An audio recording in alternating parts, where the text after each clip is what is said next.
Pro 4 RRI Makassar, Ensiklopedi Budaya Keindonesiaan.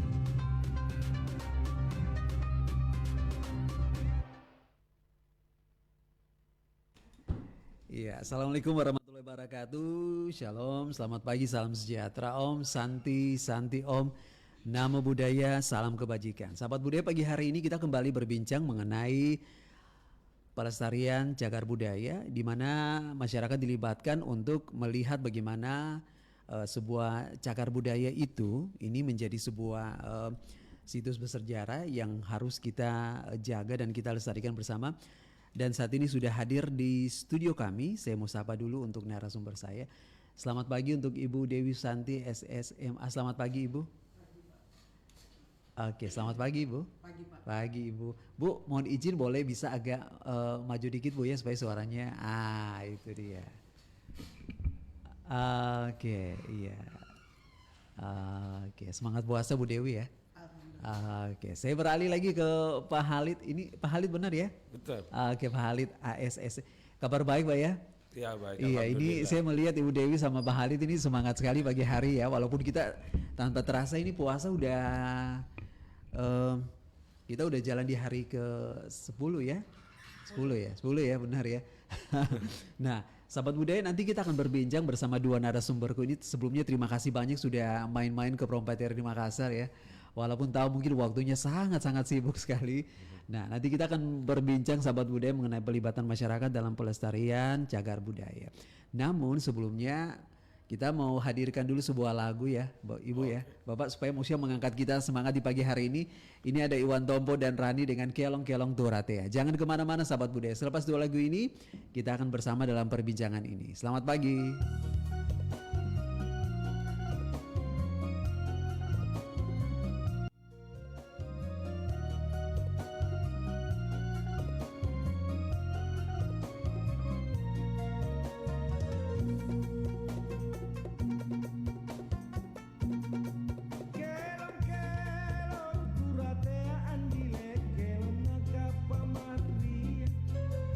Kelong kelong kuratea andile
Ucapan selamat menunaikan ibadah puasa Ramadan 1443 Hijriah dari Presiden Republik Indonesia, Joko Widodo. Saya ingin mengucapkan marhaban ya Ramadan, selamat menunaikan ibadah puasa bulan Ramadan 1443 Hijriah. Mohon maaf lahir dan batin, semoga kita semua senantiasa dilimpahkan rahmat dari Allah Subhanahu wa taala dan dijauhkan dari penyakit dan bencana.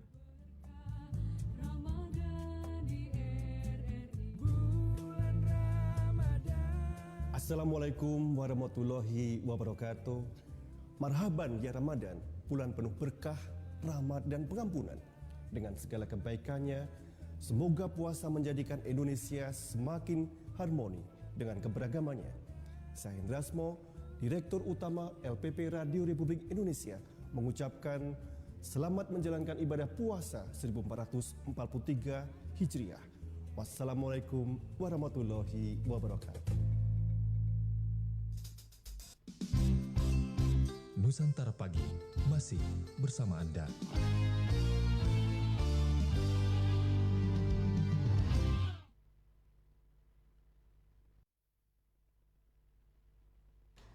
Iya, sahabat budaya dimanapun berada, setelah kita diangkat semangatnya ya dengan Iwan Tompo dan Rani Kelong Turatea. Sekarang kita kembali lagi di Perompatian Makassar bersama dua narasumberku yang pagi ini sudah hadir di Perompatian Makassar. Saya sapa kembali ya, Ibu Dewi Susanti SSMA. Semangat Bu ya. Semangat. Kemudian Pak Halid ASSS. Semangat Pak ya. Ya, nah ini pendengar kita boleh ini dong, maksudnya boleh cerita ini kegiatan sehari-hari untuk Ibu Dewi dulu. Bagaimana Bu, boleh cerita? Kebetulan saya berkantor di Sumba. Oke, berarti tanggaan Bu ya. Di Benteng Rotterdam. Ya. Tapi 4 tahun terakhir ini saya ditempatkan di unit Maros Pangkep. Oke. Jadi saya lebih banyak fokusnya ke Maros Pangkepnya. Maros Pangkep Bu ya. Oke. Pak Halid sendiri gimana Pak? Ya sama dengan Ibu Dewi, saya staf dari Balai Pelestarian Cagar Budaya. Kalau Ibu Dewi sejauh ini banyak menangani pelestarian khususnya di wilayah Maros Pangkep. Kalau saya lebih banyak untuk bidang-bidang pelindungan ya, terkait pengamanan dan penyelamatan di cagar budaya. Oke. Nah, sahabat budaya juga Ibu Dewi dan Pak Halid ini kan kalau kita berbicara mengenai budaya itu kan tidak akan pernah habis ya. Karena kalau Ibu Dewi sama Pak Halid sendiri melihat budaya seberapa pentingkah budaya itu bisa menjadi sebuah tolak ukur bagi sebuah peradaban sebuah bangsa. Kalau Ibu Dewi sendiri gimana, Ibu? Kalau Ibu Dewi melihatnya gimana? Itu sangat penting sebenarnya. Iya. Karena kita bisa melihat tanpa peradaban itu kita tidak bisa menjadi itu sebuah jati diri bangsa. Iya. Kalau Pak Halid gimana Pak? Ya prinsipnya sama dalam konteks cagar budaya itu adalah bukti fisik tentang sejarah panjang perjalanan bangsa kita, karena kita merupakan bangsa yang memiliki sejarah dan peradaban yang dibuktikan dengan adanya bukti-bukti peninggalan-peninggalan berupa cagar budaya.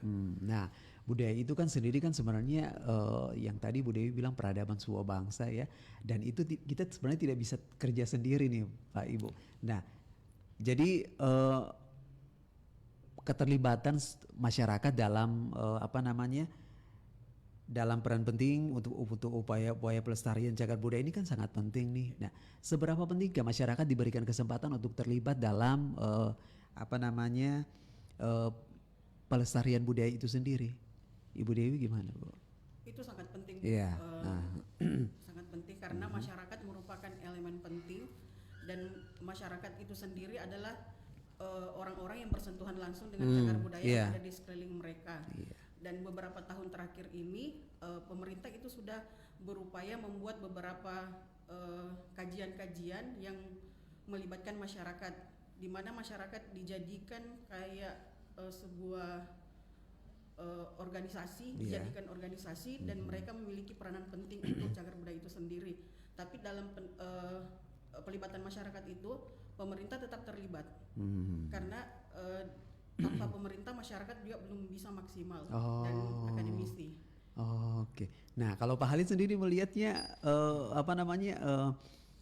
diberikan kesempatan bagi masyarakat juga untuk terlibat langsung. Tapi kan pasti mereka tetap harus dikawal gitu Pak Halid ya. Iya, tentunya pemerintah dan masyarakat harus pendekatannya harus kolaborasi. Iya. Karena pada dasarnya sebenarnya kenapa pelibatan masyarakat itu penting? Karena pada dasarnya masyarakat adalah pemilik dari suatu warisan budaya itu. Oleh karena itu keterlibatan dalam upaya-upaya pelestarian masyarakat sebagai elemen pemilik itu sangat penting untuk terus didorong untuk dilibatkan. Yang kedua mungkin terkait dengan strategi pelestarian. Kompleksitas masalah pelestarian cagar budaya itu dengan banyaknya jumlah yang begitu banyak, sebarannya yang beragam dalam tempatnya juga beragam, jenisnya juga bervariasi. Itu tanpa ada dukungan yang dari elemen masyarakat itu pemerintah sangat sulit untuk mengawal semua kelestarian dari tinggalan-tinggalan cagar budaya ini. Jadi pemerintah adalah masyarakat adalah mitra strategis dari pemerintah untuk melakukan pelestarian cagar budaya. Oke. Nah, kemudian seperti apa nih Ibu Dewi dan juga Pak Halid ruang dan bentuk partisipasi masyarakat dalam pelestarian cagar budaya itu sendiri? Ya. Mungkin saya dulu deh. Silakan. Untuk partisipasi dan ruang masyarakat pada masa saat ini itu sangat terbuka dan ruangnya sangat luas sekali. Sebagaimana kalau kita melihat Undang-Undang Nomor 11 Tahun 2010, salah satu asas tentang pelestarian cagar budaya ini, Undang-Undang tentang pelestarian cagar budaya ini, salah satu asasnya adalah asas partisipatif. Iya. Dalam artian bagaimana masyarakat ini terus didorong untuk berperan aktif dalam pelibatan-pelibatannya dalam upaya-upaya pelestarian. Ruangnya juga berbagai macam bentuk-bentuk pelestarian, mulai dari pendaftaran, pelindungan, pengembangan yang banyak memuat tentang perencanaan itu harus diproteksi. Pelibatannya memang dari perencanaan memang itu sudah dilibatkan, termasuk bahkan sampai pengawasan dari pelestarian itu sendiri. Itu secara di dalam undang itu masyarakat diamanatkan untuk mengambil peran-peran seperti itu. Oke. Ibu Dewi mau ditambahkan, Bu Ari? Iya. Hal utama itu yang harus dilakukan dulu sebelum pelibatan masyarakat, mungkin kita melakukan kajian. Kajian yang dilakukan itu di mana kita melibatkan pemerintah itu sendiri sebagai penyandang dana dan akademisi. Karena sebelum adanya pelibatan masyarakat kita harus tahu tingkat-tingkat apa saja yang harus dikembangkan di suatu daerah itu. Misalnya pertama mungkin kita lihat dulu siapa sih orang-orang yang harus kita dekati, terus bagaimana karakter masyarakat di dalam satu daerah itu, terus biasanya sih berpengaruh tingkat pendidikan masyarakat itu sendiri, dan hal-hal apa yang harus dikembangkan di daerah itu.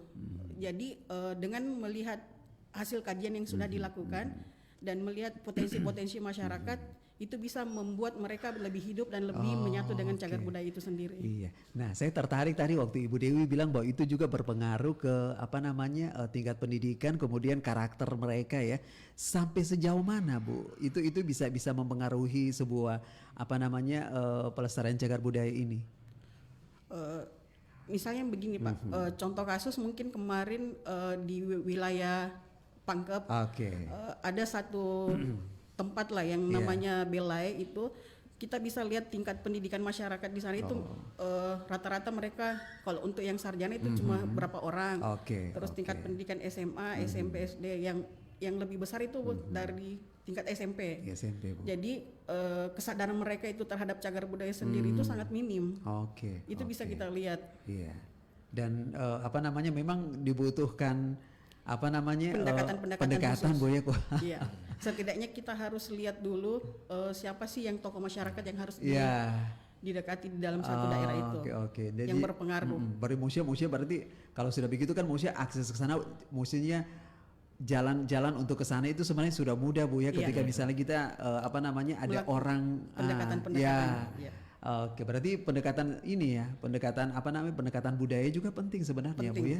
Iya. Karena kita lagi perjuangkan budaya, Pak. Oh, berarti memang pejuang-pejuang budaya ini sampai kapanpun harus tetap disupport Bu ya, harus tetap diberikan ruang yang sebesar-besarnya, karena akhirnya kan mata dunia kan sekarang melihat bahwa kita di Sulawesi Selatan khususnya daerah Pangkep itu kan sekarang ini lagi hits gitu ceritanya Bu ya. Nah, kalau misalnya dari Ibu Dewi sendiri, kerinduan terbesar Ibu maksudnya supaya kan mungkin masih banyak Bu ya, masih banyak yang bukan cuma yang lagi hit sekarang, tapi mungkin masih ada lagi yang perlu dikembangkan di pelestarian budaya di Pangkep Bu. Sebenarnya banyak sekali Pak, banyak potensi yang mesti dikembangkan untuk wilayah Pangkep. Pertama mungkin itu kita butuh betul-betul kerjasama dengan masyarakat, mulai dari akses jalan, terus penginapan, rumah makan, terus fasilitas-fasilitas lain yang dibutuhkan sama pengunjung. Oke, karena itu juga bagian sebenarnya dari bagaimana supaya dia bisa hidup begitu ya. Bisa hidup supaya maksudnya orang-orang dari luar, bukan cuma dari Sulawesi Selatan, tapi maksudnya dari mungkin dari luar negeri juga mereka datang ke sana, mereka melihat bahwa inilah yang sebenarnya yang dibutuhkan, bukan cuma kita. Jadi banyak hal yang bisa mereka dapatkan di sana, bukan cuma budayanya, tapi bagaimana memberikan rasa nyaman ke mereka supaya maksudnya mereka bisa mengajak teman-temannya untuk datang juga melihat, Bu ya. Oke. Nah, kemudian untuk Pak Khalid sendiri ini, bagaimana tingkat partisipasi masyarakat dalam upaya pelestarian cagar budaya selama ini khususnya di wilayah BPCB di Sulawesi Selatan? Ya, kalau wilayah kerja BPCB Sulawesi Selatan kan ada 3 provinsi Sulawesi Selatan, Tenggara dan Barat. Secara umum di 3 wilayah ini kalau mau dilihat sebenarnya masih minim ya tingkat partisipasi dari masyarakat. Oleh karena itu sangat penting untuk terus dilakukan internalisasi ke dalam masyarakat, bagaimana sebenarnya pentingnya itu pelestarian cagar budaya dan posisi strategis masyarakat dalam upaya-upaya pelestarian ini. Itu yang perlu ditingkatkan. Namun dalam beberapa tahun ini intensitasnya mengajak masyarakat untuk berpartisipasi, intensitasnya semakin hari semakin meningkat juga. Tapi memang secara umum masih minim. Gitu. Nah, saya sebenarnya penasaran nih, Ibu Dewi dan juga Pak Khalid. Ketika misalnya masyarakat ini contoh ya, misalnya masyarakat menemukan sebuah situs misalnya. Nah, ini apa sebenarnya? Maksudnya masyarakat mereka harus melapor dulu kah? Atau mekanismenya seperti apa nih? Mari, silakan. Sebaiknya melapor dulu Pak ke pemerintah setempat, atau biasanya kan kami itu punya juru pelihara di daerah-daerah, atau mereka menyampaikan ke juru pelihara, nanti disampaikan ke kantor. Prosedur yang semestinya sebenarnya sebaiknya melapor dulu. Gitu. Jadi memang harus ada edukasi ke masyarakat begitu ya Bapak Ibu ya, supaya maksudnya pelestarian cagar budaya ini menjadi sebuah tanggung jawab bersama sebenarnya. Iya. Oke. Nah, kita berlanjut lagi nih sahabat budaya untuk kemudian pasti dalam Ibu Dewi dan Pak Khalid maksudnya menjalani saya bilang ini mungkin tugas yang dibutuhkan dibutuhkan hati yang besar, dibutuhkan semangat dan jiwa yang sangat luar biasa ya. Karena ini kan kita bersentuhan dengan medan yang memang tidak mudah sebenarnya. Nah, kemudian masalah dan kendala apa saja yang sering dihadapi dengan masyarakat dalam melakukan usaha-usaha pelestarian ini? Ibu Dewi mungkin silakan. Pada umumnya sih kendala yang biasa dihadapi itu ya kurang pahamnya masyarakat itu sendiri. Terus di sisi lain mereka itu selalu berpikir mereka tidak dilibatkan ketika ada kegiatan-kegiatan yang dibuat oleh pemerintah. semestinya mereka dilibatkan karena mereka merasa mereka yang punya ini tempat. Oh gitu. Jadi terkadang mereka itu berpikir yang dilibatkan itu terus, itu terus. Mereka tidak dilibatkan sama sekali. Ini berdasarkan beberapa tahun yang lalu yang sempat yang saya amati, Pak. Iya. Pak Halid, silakan Pak. Ya mungkin kalau saya menambahkan dari Bu Dewi, mungkin gejala umumnya adalah kegiatan pelestarian ini masih asing di masyarakat. Kegiatan pelestarian ini belum memasyarakat lah, sehingga memang tadi disinggung perlu memang usaha yang lebih untuk terus memasyarakatkan ini kerja-kerja pelestarian cagar budaya. Iya. Nah, saya kembali lagi ke pertanyaan saya tadi, Ibu Dewi dan Pak Halid, bahwa ketika misalnya masyarakat menemukan sebuah situs nih, nah kemudian kan aksesnya kan mereka melapor nih ya Bu ya, tapi terkadang akhirnya rasa memiliki ini yang begitu besar bahwa ini ke saya menemukan nih, jadi ceritanya kan bagaimana ini, maksudnya di lapangannya yang harus dilakukan seperti apa? Misalnya akan bertemu dengan yang seperti ini. Situasi seperti itu.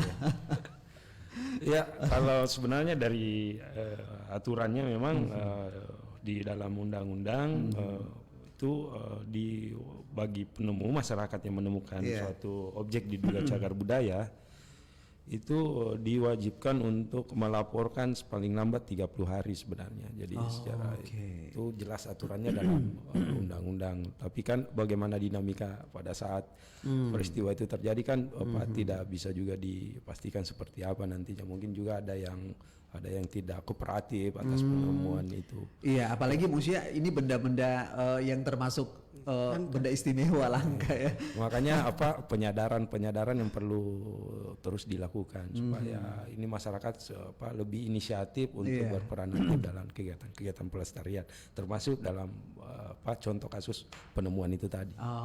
Oke. Jadi ya masyarakat tidak usah takut ya, karena maksudnya pemerintah sudah menjamin ya. Iya. Bahwa mari kita jaga bersama-sama budaya. Bahkan ada mekanisme kompensasi dalam undang-undang itu. Iya. Jadi semua memang transparansi Pak ya. Iya. Dijamin begitu Pak ya. Salah satu asasnya transparansi selain partisipasi itu tadi. Oke. Iya, sahabat budaya, kita akan berlanjut lagi. Ibu Dewi, Pak Halid, izin ya kita dengar lagi sebuah lagu. Ada Udin Leaders dengan Dara Matasia. Setelah itu kita lanjut lagi dengan perbincangan kita. Jangan kemana-mana sahabat budaya.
Assalamualaikum warahmatullahi wabarakatuh.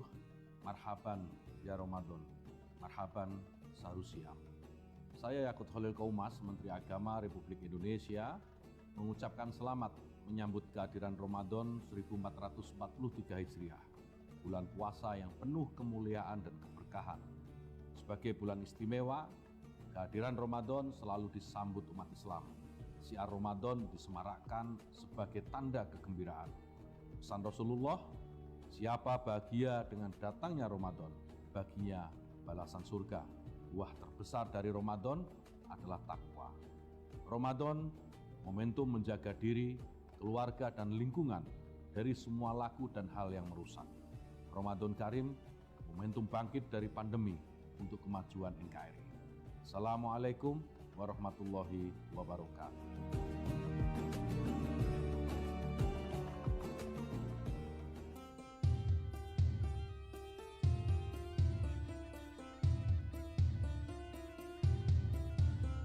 Pro 4 RRI Makassar, Ensiklopedi Budaya Keindonesiaan.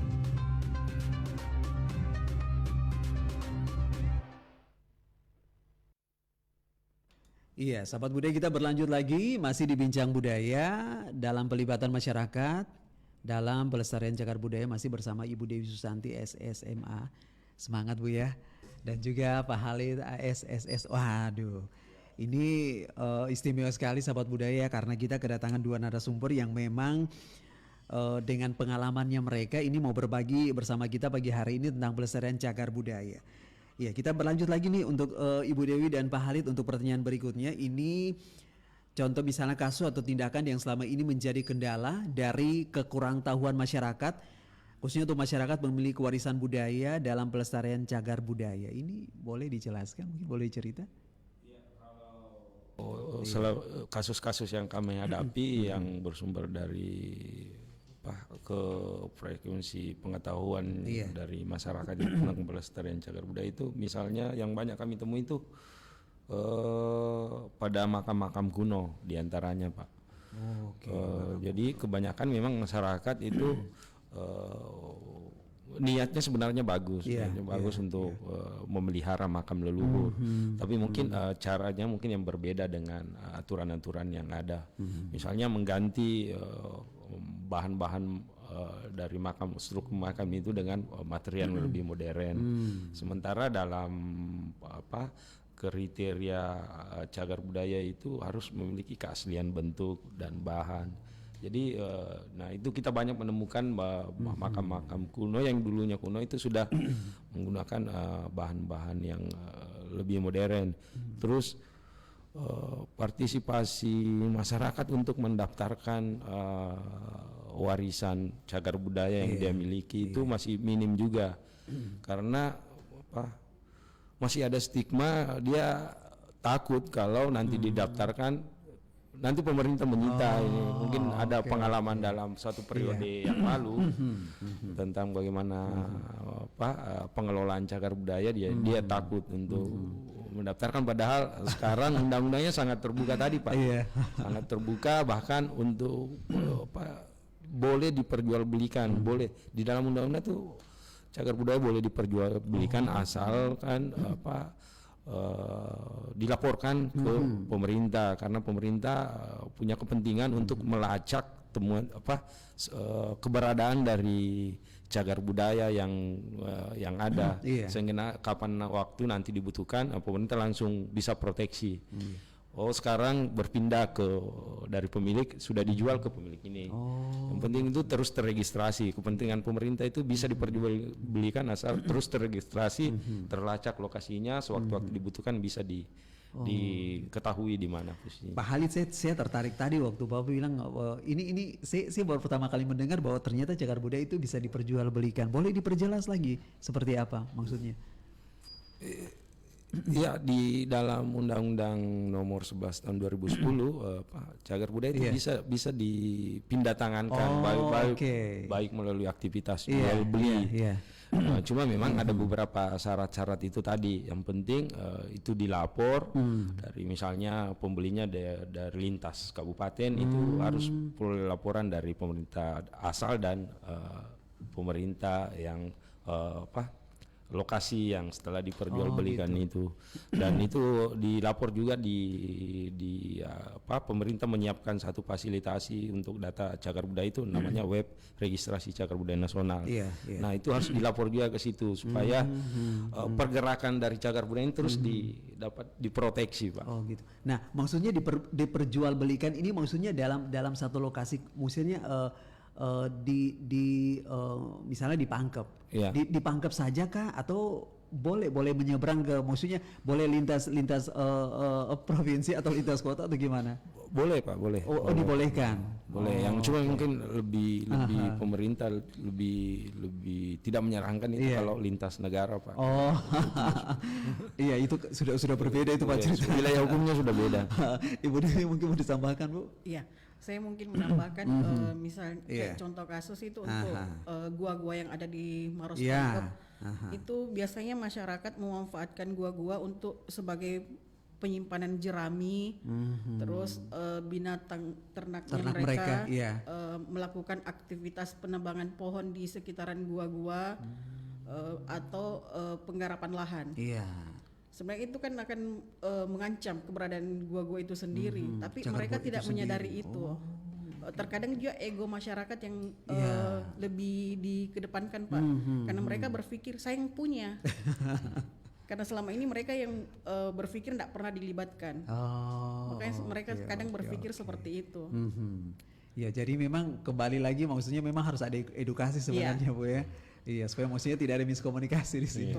Nah kita berlanjut lagi. Ini kemudian seperti apa prosedur yang harus ditempuh jika masyarakat memiliki atau menemukan benda atau objek yang diduga cagar budaya? Nah, pertanyaan saya tadi seperti itu.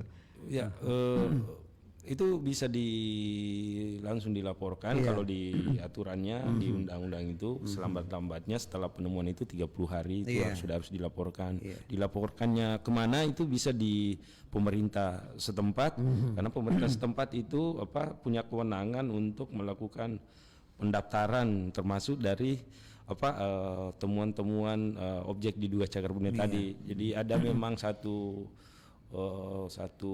fasilitasi yang disiapkan oleh pemerintah jika menemukan temuan cagar budaya itu ya bisa didaftarkan di pemerintah setempat, bisa di kepolisian, bisa di BPCB juga bisa dilaporkan. Begitu prosedurnya, Pak.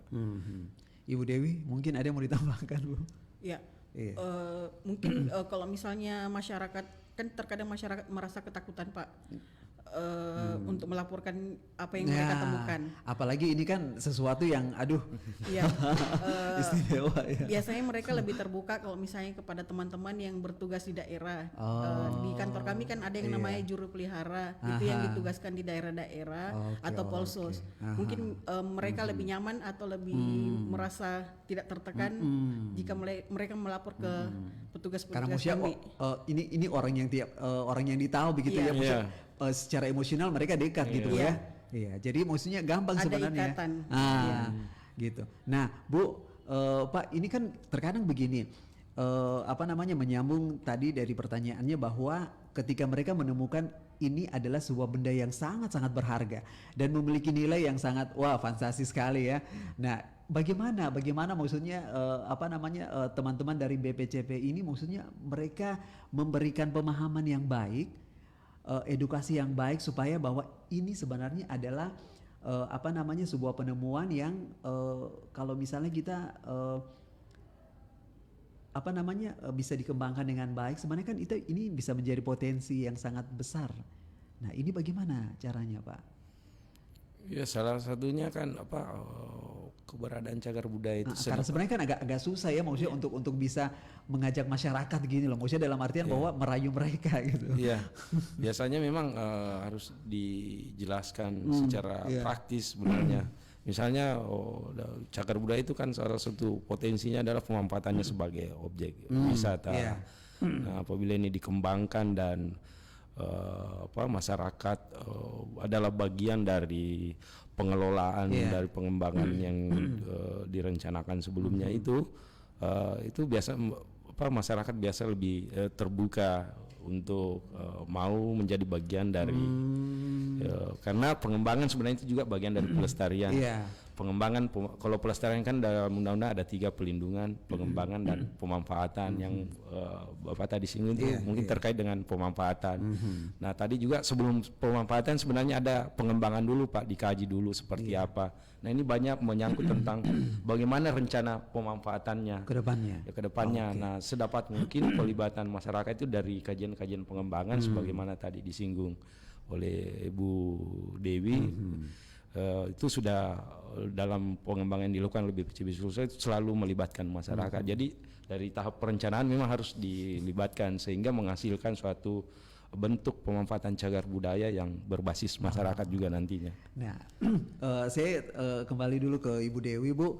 Ini mohon izin, pernah nggak ketemu sama masyarakat yang bisa dikatakan agak keras nih? Maksudnya agak keras supaya maksudnya mereka mau supaya maksudnya bagi masyarakat yang keras dalam artian bahwa mereka mau diajak, ya, mau diajak supaya maksudnya bahwa ini cagar budaya ini sebenarnya supaya maksudnya bisa dimanfaatkan untuk kebersamaan, maksudnya untuk bukan cuma untuk yang menemukan ini, tapi maksudnya kan supaya maksudnya bisa dikembangkan. Pernah ketemu dengan masyarakat yang keras seperti ini? Pernah Pak. Mungkin pengalaman saya, saya ambil contoh waktu saya di Wamena. Itu kan di Wamena ada beberapa mumi. Oh, oke. Dan kendala yang kami hadapi itu ada satu mumi yang sama sekali masyarakatnya tidak boleh disentuh karena mereka berpikir ini punya saya, ini punya nenek saya, kalian tidak berhak. Kami berusaha melakukan pendekatan apapun, mereka tetap menolak. Sampai kami menawarkan, kami mau ini Pak melakukan perawatan supaya muminya tidak rusak. Mereka tidak terima Pak.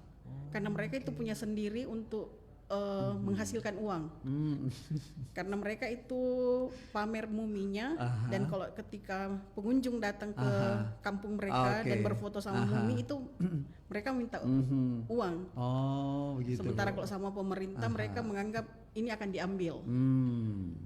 Ini yang contoh kasus yang di Papua kemarin, Pak. Iya, ribet juga Bu ya. Iya.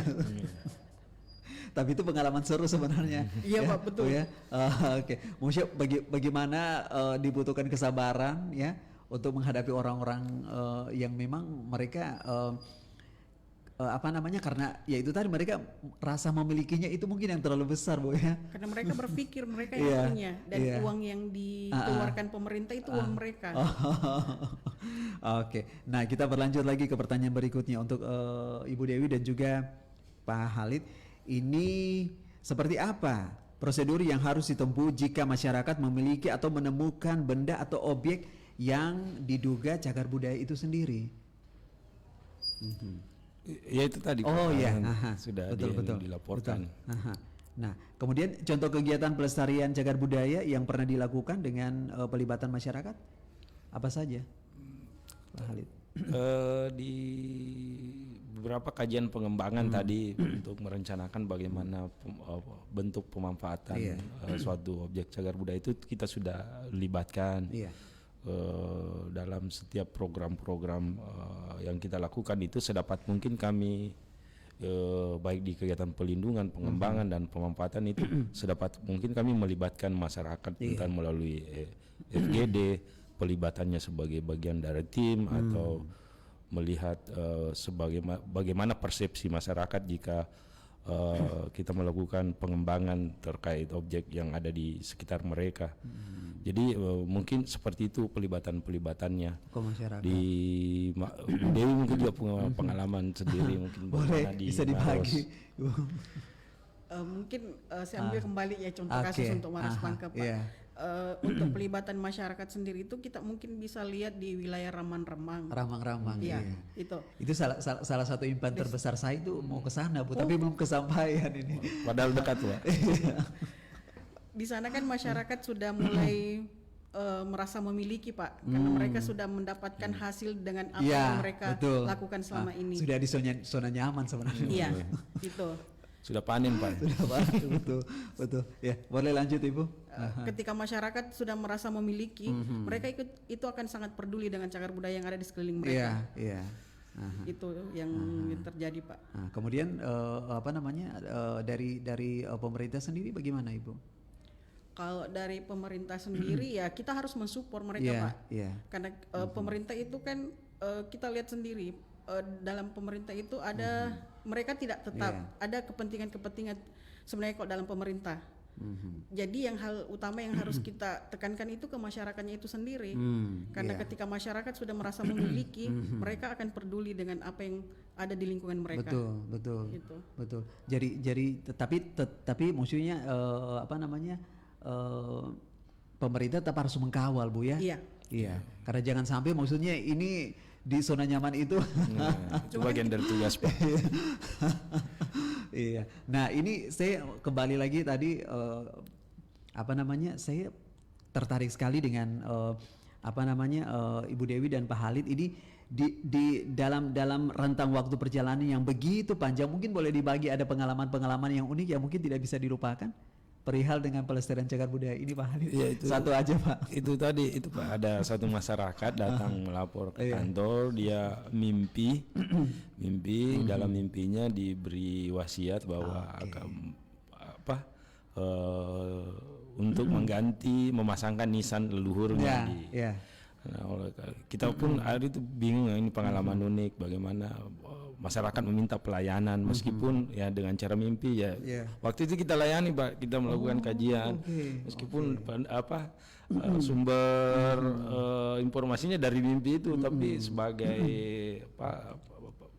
kantor pemerintahan yang fungsi utamanya melakukan pelayanan ya itu tadi kita harus datang ke sana melakukan kajian apakah mimpinya ini patut direalisasikan atau tidak sesuai dengan KDK pelestarian. Itu pengalaman paling unik, Pak.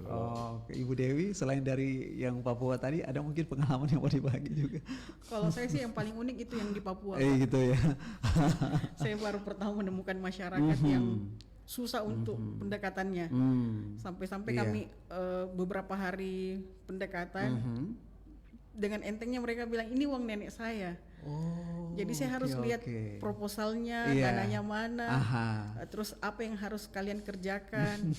Ketika kami mengerjakan, misalnya kemarin saya melakukan konservasi, terus kami melakukan ini dulu pembersihan. Mereka banyak sekali aturannya, Pak. Jadi kita harus mengikuti aturan mereka. Kita tidak boleh menyentuh objeknya sebelum mereka bilang silahkan. Gitu. Jadi, nah itu tadi aku bilang bahwa ini bagi mereka itu sesuatu yang sangat istimewa ya, dan bisa dikatakan mereka leluhur mereka. Nah, leluhur mereka sangat-sangat diagungkan begitu ya. Tapi di sisi lain sebenarnya kepentingan ekonomi yang lebih tinggi kalau untuk masyarakat Papua yang saya lihat. Karena memang beda budaya, beda tempat juga pasti ya, Bu ya. Betul, Pak. Nah, kemudian bagaimana bentuk-bentuk pengelolaan dan pelestarian yang sebaiknya dilakukan sehingga ini bisa meningkatkan partisipasi masyarakat, tentunya bersentuhan dengan pelestarian cagar budaya sendiri. Bagaimana, Pak Wahali? Ya, yang perlu terus didorong adalah itu tadi, internalisasi akan pentingnya pelestarian cagar budaya dan posisi strategis masyarakat dalam upaya-upaya pelestarian itu sendiri. Nah, itu perlu terus didorong dalam berbagai program, apakah sosialisasi dalam berbagai bentuk, pameran, dan pelibatan-pelibatannya mulai dari perencanaan sampai nanti pada saat pemanfaatannya. Nah, mungkin seperti itu modelnya, sehingga peran serta masyarakat dalam kegiatan pelestarian ini bisa ditingkatkan, Pak. Ibu Dewi, ada yang mau ditambahkan? Ya, itu mungkin pendekatan-pendekatan khusus, Pak. Supaya maksudnya masyarakat ini mereka lebih ini lagi ya, maksudnya mereka ada wadah gitu ya, ada diberikan wadah untuk bersama-sama dengan pemerintah supaya situs-situs kita ini dapat terjaga. Nah, itu. Ini ada program kedepannya, boleh dibagi bersama kami yang akan dikejar. Ini ada masih banyak program karena ini kan masih 3 bulan pertama kan Pak di tahun ini. Jadi Bu Meta juga mungkin beberapa waktu ke depan sibuk.